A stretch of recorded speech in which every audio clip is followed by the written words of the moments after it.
السلام علیکم ورحمۃ اللہ وبرکاتہ۔ ناظرین کرام، آج آپ کے سامنے ایسا موضوع لے کر آیا ہوں جس کی ہر شخص کو معاشرے میں ضرورت درپیش رہتی ہے۔ ہم چونکہ مسلمان ہیں اور ہمارا یہ عقیدہ ہے کہ اگر ہم سے کوئی غلطی سرزد ہو جاتی ہے تو اس غلطی کا ازالہ ہمارے پاس دین اسلام میں توبہ کی صورت میں موجود ہے۔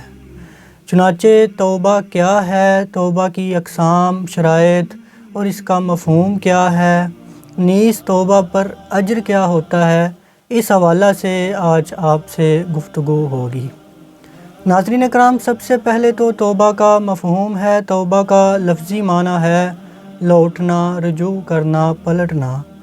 اس کا اصطلاحی معنی یہ ہے کہ شریعت کے اندر یہ ہے کہ انسان اللہ تعالیٰ کی نافرمانی ترک کر کے اطاعت کی طرف لوٹے۔ اطاعت سے مراد یہ ہے کہ جو اللہ تعالیٰ کے احکامات ہیں ان پر بندہ کاربند رہے اور جو نافرمانیاں ہیں ان کو بندہ ترک کر دے۔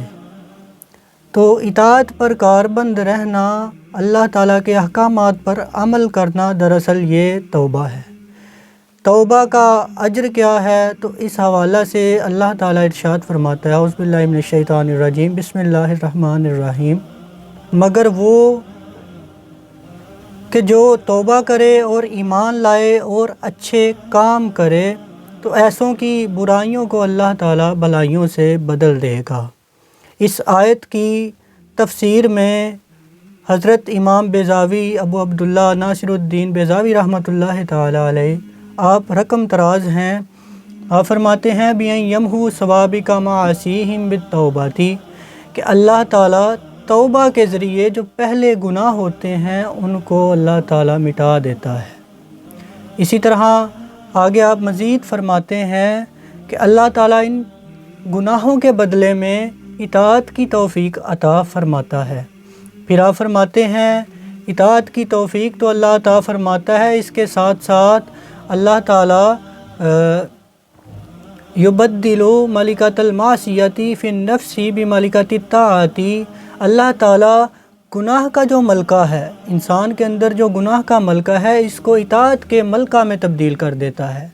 تو ناظرین کرام، جو بندہ بھی توبہ کرتا ہے، اللہ تعالیٰ اس بندے کے اندر جو گناہ کرنے کی قوت ہوتی ہے اس کو نیکیوں میں تبدیل کر دیتا ہے، اور وہ بندہ بجائے گناہ کرنے کے آئندہ جس نے سچے دل سے توبہ کی ہو وہ نیکیوں میں رغبت اختیار کرتا ہے۔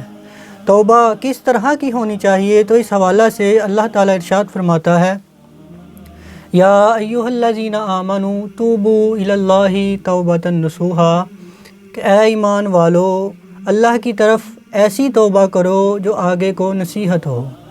ترجمہ کنز ایمان پیش کیا ہے، جو آگے کو نصیحت ہو، یعنی توبہ ایسی ہو کہ بندہ دوبارہ گناہ نہ کر سکے۔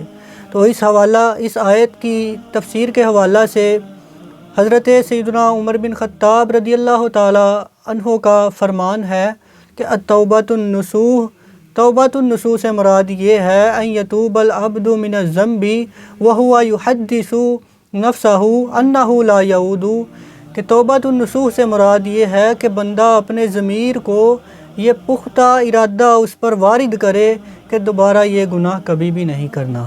تو ناظرین کرام، توبہ اس طرح کی ہونی چاہیے کہ بندہ دوبارہ کبھی بھی وہ گناہ کرے ہی نہ جو اس سے پہلے سرزد ہو چکا ہے، اور ہمیشہ ندامت کو اپنے اوپر طاری کرتا رہے اور اللہ سے رجوع کرے۔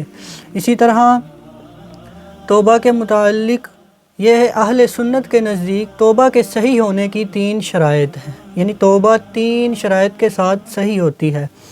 سب سے پہلی شرط یہ ہے کہ جن امور میں بھی شریعت کی مخالفت ہوئی ہے ان پر ندامت کا اظہار کرے۔ دوسری شرط یہ ہے کہ اپنی لغزش اور غلطی کو ترک کر دے۔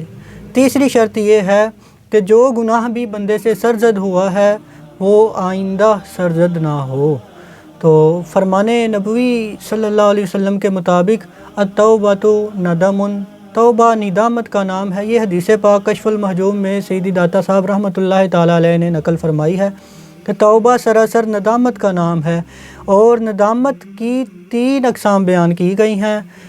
ایک تو توبہ خوف عذاب سے ہوتی ہے، یعنی جس وجہ سے بندے کو ندامت ہو وہ خوف عذاب ہے، تو بندہ اس کی وجہ سے پھر توبہ کرتا ہے۔ خوف عذاب سے مراد یہ ہے کہ دل میں اعمال سیئہ کا غم ہو، یعنی جو برے کام ہو گئے ہیں ان کا غم دل میں ہو تو بندہ خوف عذاب کی وجہ سے توبہ کرتا ہے۔ ایک ندامت کا سبب یہ ہے۔ دوسرا سبب یہ ہے کہ حصول نعمت کا ارادہ جب بندے پر غالب آ جائے تو وہ محسوس کرتا ہے کہ یہ اللہ کی نافرمانی سے حاصل نہ ہوگی، اس لیے بھی بندہ توبہ کرتا ہے کہ اس کو ایک نعمت چاہیے ہوتی ہے، تو وہ اس صورت میں اس کو پتہ ہے کہ یہ اللہ کی اگر نافرمانی کی تو یہ حاصل نہیں ہونی، لہٰذا بندہ اپنے گناہوں پر توبہ کرتا ہے۔ تیسری توبہ اور ندامت کا جو تیسرا سبب ہے وہ یہ ہے کہ اپنے گناہوں پر اللہ سے شرم آ جائے اور گناہوں سے پشیمان ہو کر تائب ہو جائے، توبہ کر لے۔ تو ناظرین کرام، اپنے گناہوں پر پشیمان ہو کر، شرمندہ ہو کر اللہ رب العزت کی بارگاہ میں توبہ کرنا یہ انتہائی اہم عمل ہے توبہ کے اسباب میں۔ حضرت امام غزالی رحمۃ اللہ علیہ، آخری بات عرض کر رہا ہوں، آپ نے لوگوں کے درجہ کے اعتبار سے، مومنین مسلمین کے درجہ کے اعتبار سے توبہ کی اقسام کو ذکر کیا ہے، وہ آپ سے شیئر کر کے اجازت چاہوں گا۔ آپ فرماتے ہیں کہ عام لوگوں کی توبہ ظاہری گناہوں سے ہوا کرتی ہے، یعنی جو گناہ عام سرزد ہو جاتے ہیں ان سے عام مومنین، عام مسلمین کی توبہ ہوا کرتی ہے۔ نبی اکرم علیہ الصلوۃ والسلام نے ارشاد فرمایا، الشاب التائب من الذنب کمن لا ذنب لہ، کہ اگر وہ نوجوان کہ جو جوانی کے عالم میں توبہ کرتا ہے تو گویا اس نے ایسی توبہ کی ہے کہ اس نے پہلے کوئی گناہ کیا ہی نہیں۔ تو ناظرین کرام، صالحین کی توبہ، اس کے متعلق حضرت امام غزالی رحمۃ اللہ علیہ اپنی کتاب الاربعین للغزالی میں فرماتے ہیں کہ صالحین کی توبہ باطنی گناہوں اور برے اخلاق سے ہوا کرتی ہے۔ پھر آپ فرماتے ہیں متقین کی توبہ شکوک و شبہات کے مبتلا ہونے سے ہوتی ہے، یعنی جو چیز ان کو متقین کو شکوک و شبہات میں مبتلا کر دیتی ہے تو متقین ان شکوک و شبہات سے اللہ کی بارگاہ میں توبہ کرتے ہیں۔ پھر فرمایا کہ محبین کی توبہ اس غفلت سے ہوا کرتی ہے جو ان کو ذکر الہی سے دور کرتے، کسی لحظہ میں ان کو ذکر الہی بلا دے۔